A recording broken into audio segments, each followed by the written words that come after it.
Hello friends, ഇന്ന് ഞാനിവിടെ ഒരു ഫിഷ് ഫ്രൈ ആണ് ആക്കാൻ പോകുന്നത്. നമ്മൾ ഫിഷ് ഫ്രൈക്ക് വേണ്ടി ഇന്ന് മീനല്ല ഇവിടെ എടുക്കുന്നത്. നമ്മൾ ഈ 2 ഏത്തക്കയാണ്. ഇതുകൊണ്ട് നമുക്ക് എങ്ങനെ ഫിഷ് ഫ്രൈ ആക്കാമെന്നൊന്ന് നോക്കാം. നമുക്ക് ഇതിൻ്റെ തൊലിയൊക്കെ ഒന്ന് ചെത്തിയെടുക്കാം.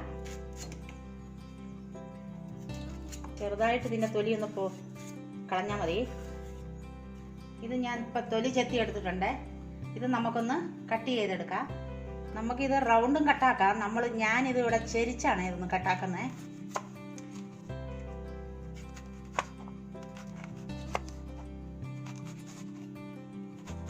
ഇത് അരിഞ്ഞത് നമുക്കെടുത്തൊന്ന് വെള്ളത്തിലിടാവേ, കറ പോകാൻ. ഈ ഇതിൻ്റെ കറ പോകാൻ വേണ്ടി നമുക്ക് 2-3 പ്രാവശ്യം കൈ ഇട്ടിങ്ങനെ ഒലച്ചൊലച്ച് കഴുകിയെടുക്കാം.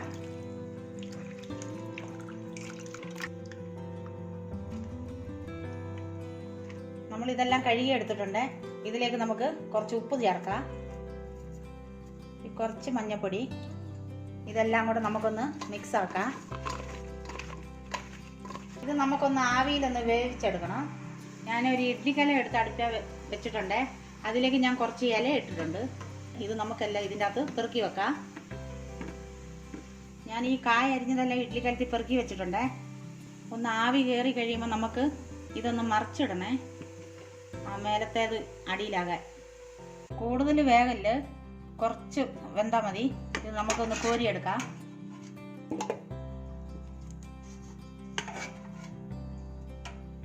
ഞാനിതെടുത്ത് പുറത്ത് വെച്ചിട്ടുണ്ട്. ഇത് ഇനി ഒന്ന് ആറിയിട്ട് നമുക്ക് ഇതിന് വേണ്ടിയ മസാല ചേർക്കാം. ഇതിൻ്റെ മസാലയ്ക്ക് വേണ്ടി ഞാൻ ചെറിയൊരു ജാർ എടുത്ത് വെച്ചിട്ടുണ്ട്. ഇതിലേക്ക് നമ്മൾ ഒരു 2 സ്പൂണ് കാശ്മീരി മുളക് പൊടിയാണ് ഇടുന്നത്. കുറച്ച് കുരുമുളക് പൊടി, കുറച്ച് ഇഞ്ചിയും വെളുത്തുള്ളിയുടെ പേസ്റ്റ്, കുറച്ച് അരിപ്പൊടി. നമ്മൾ കായ്ക്ക് ഉപ്പ് ചേർത്തതായിരുന്നേ. പൊടിക്ക് വേണ്ടി മാത്രം കുറച്ച് ഉപ്പ് ചേർക്കുക. ഈ ഒരു നാരങ്ങ നമുക്ക് ഇതിലേക്ക് പിഴിഞ്ഞൊഴിക്കാം.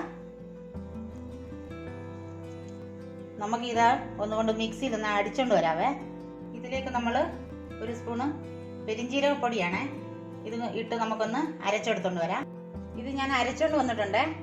ഇത് നമുക്ക് ഒരു പാത്രത്തിലേക്ക് ഇടാം. ശകലം വെള്ളത്തിൽ നമുക്ക് കഴുകി ഒഴിക്കാം. ഇനി നമുക്കിതൊന്ന് മിക്സ് ആക്കാം. നമുക്ക് ഈ കായ്ക്ക് ഇവിടെ ചെറിയൊരു ഓട്ട പോലെയാക്കാം. ഇതുപോലെ നമുക്ക് എല്ലാം ഓട്ടയാക്കി എടുക്കാം. ഞാൻ എല്ലാ കായ്ക്കും ഇതുപോലെ ചെറിയൊരു ഓട്ടയാക്കിയിട്ടുണ്ട്.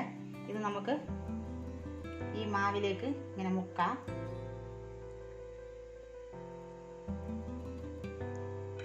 ഞാനിതിന് മുളക് പുരട്ടി വെച്ചിട്ടുണ്ട്. ഇത് നമുക്ക് അരമണിക്കൂർ വെച്ചേക്കാം. ഇതിന് ഉപ്പും മുളകും പിടിക്കാൻ. അരമണിക്കൂറായി നമ്മളിത് മുളക് പുരട്ടി വെച്ചിട്ട്. ഇത് നമുക്കൊന്ന് വറുത്തെടുക്കാം. അതിനു വേണ്ടി ഞാനൊരു പാൻ അടുപ്പ് കത്തിച്ച് വെച്ചിട്ടുണ്ട്. അതിലേക്ക് കുറച്ച് വെളിച്ചെണ്ണ ഒഴിക്കുവാണേ. ഇതിലേക്ക് നമ്മൾ കുറച്ച് കരിയാപ്പില ഇടുവാണേ. ഇത് നമുക്ക് ഓരോന്ന് പെറുക്കിയിടാം. നമുക്കിതൊന്ന് മറിച്ചിടാവേ.